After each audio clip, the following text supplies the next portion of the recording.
passengers, Chris Pratt and Jennifer Lawrence star as ill-fated lovers on an ill-fated voyage in this ill-fated sci-fi romance. Passengers should be the perfect Chris Pratt-Jennifer Lawrence vehicle.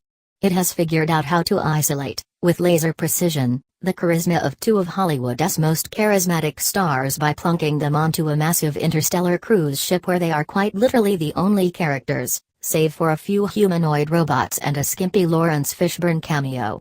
It is resourceful in finding ways for them to radiate their personalities at us and one another. Here they are giggling as they re-serenaded over a candlelit dinner by a chorus of droids with French accents. Here they are dunking on each other during a one-on-one basketball game. Here they are grooving to DDR like a couple of inexplicably ripped preteens at a middle school dance. But for audiences expecting a 2-hour charm offensive, Passengers is not the movie you think you're going to see. It does something considerably darker and dumber.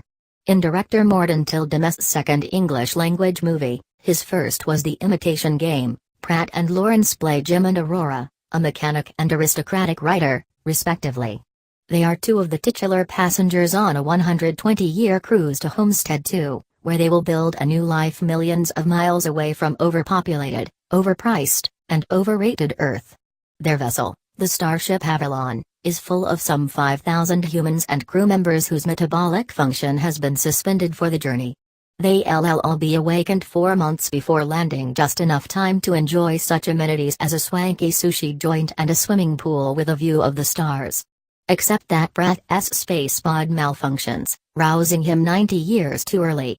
This is where the movie's trailers have misled you. Jim and Aurora are not in fact two shipwrecked souls who serendipitously meet in space.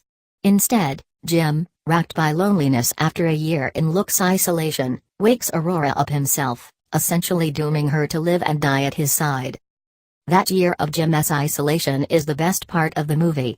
There are nice world-building details, the virtual concierges chirping our hibernation pods are fail-safe on loop when Jim presses for information about why his pod failed, Jim's realization that gold-class passengers get fancy breakfasts while his meals are terrible, the cluster of floor-cleaning bots snapping up crumbs from the floor like pigeons. A particular highlight is Michael Sheen's performance as a bartender droid named Arthur, a perfect simulacrum of human charm who slings well-timed winks and zingers but can't actually process input more complex than a martini order. Of course, even Arthur is a prop designed to make the two marquee stars seem all the more warm and authentic by comparison. Pratt continues to be one of the most personable on-screen presences in Hollywood. He projects none of the shellacked confidence of most action heroes. His Jim is a sweet sitcom goofus trapped in a Renaissance sculpturesque body.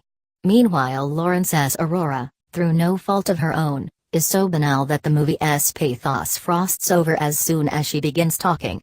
She is the one charged with animating lines like "We plan our lives like we re the captains of our fate, but we re passengers, we go where fate takes us." It obviously evokes another story of a working-class guy romancing a rich girl on a malfunctioning ship, but where Titanic leans into its old-timey, ladies-first cliches as a swoon delivery device. Passengers want so badly to be modern that its characterization of Aurora as a breathy damsel is much more head-scratching. Pratt apparently has a yen for such gender dynamics. The Jim-Aurora relationship also has echoes of Jurassic World, in which Bryce Dallas Howard played the high-strung workaholic teetering away from dinosaurs in heels and Pratt was her low-key, earthbound savior. In Passengers, Lawrence has big writerly dreams and a bottomless supply of posh space outfits. Pratt is the salt of the earth oaf whose main skill is fixing things. "You die, I die," Aurora tells Jim at one point, and that is more a practical statement than a romantic one. He's the one who knows how to dismember an airlock door with a soldering iron, after all. Early in the film, Jim really wrestles with the moral conundrum at the center of the plot, driving himself crazy, muttering into the mirror as he tries to convince himself not to wake her up, forcing Arthur to parry with him about moral abstractions that the droid's synthetic intellect cannot possibly grasp. But when Jim caves and awakens her, the movie shifts into a different key altogether. It becomes a love story with a nightmarish pall hanging over it. If Passengers is framed as a drama, it also hits all the expected emotional beats of a rom-com. Aurora discovers Jim's secret, she gets very mad, she goes on fuming solo jogs around the spaceship while cursing him out. In the end, of course, she forgives him. So there is something uncanny about seeing the rom-com formula in which a breakup-esque catalyst is often the discovery of some kind of benign deception applied to a premise that is so intractable and dire. Fishburne, briefly appearing as a crew member who shares some useful technical expertise, sympathetically describes Jim as a drowning man. Drowning men always try to grab at someone else as they going down, he explains. They can't really help it, it's human instinct. This is hardly an inspiring character defense. At least Jack didn't drag Rose into the depths with him. By advertising itself as a fun intergalactic romp, The Martian with a dose of meet cute, Passengers has smuggled some very heavy themes into a big-budget December movie that isn't equipped to grapple with them at all. It's a weird little bit of misdirection for holiday movie-going audiences who thought they were just going to see some flirty cosmic adventures and Chris Pratt's butt. If Passengers had tackled its themes with insight and emotional resonance, such trickery would be worth applauding. Instead, Pratt's native charisma begins to feel manipulative. We are clearly meant to sympathize with Jim, to push ourselves to understand the mortal desperation that compelled him to trap an unwitting woman in purgatory alongside him.